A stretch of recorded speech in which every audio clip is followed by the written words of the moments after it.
Cass attendait le vaisseau retour, seul sur la plateforme d'extraction. Le vent artificiel fouettait sa silhouette droite, glaciale.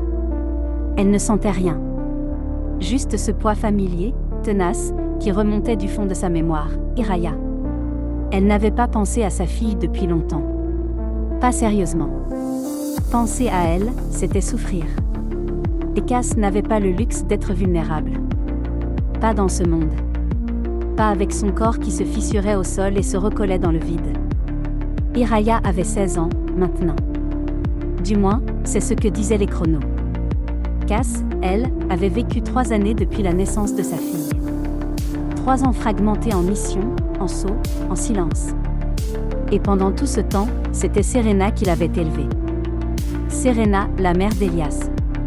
Une actionnaire d'Orion dynamique, aussi froide que la glace. Cass ne comprenait pas la haine que Serena lui vouait. Quand elle avait rencontré Elias, elle n'avait pas compris. Comment un homme comme lui, doux, brillant, sincère, pouvait-il s'intéresser à elle? À ce moment-là, elle n'était pas encore tueuse. Juste une femme ordinaire, banale, loin du monde d'Elias, de ses privilèges, de ses cercles brillants et inaccessibles. Et lorsqu'elle était tombée enceinte, ce fut une révélation. Une promesse de bonheur. La certitude, naïve peut-être, qu'elle pouvait enfin avoir droit à son conte de fées.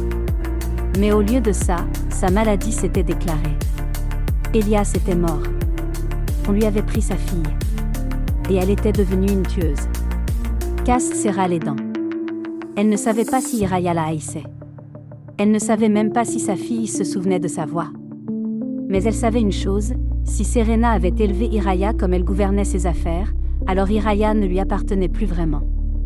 Et ça, Cass ne pouvait pas l'accepter.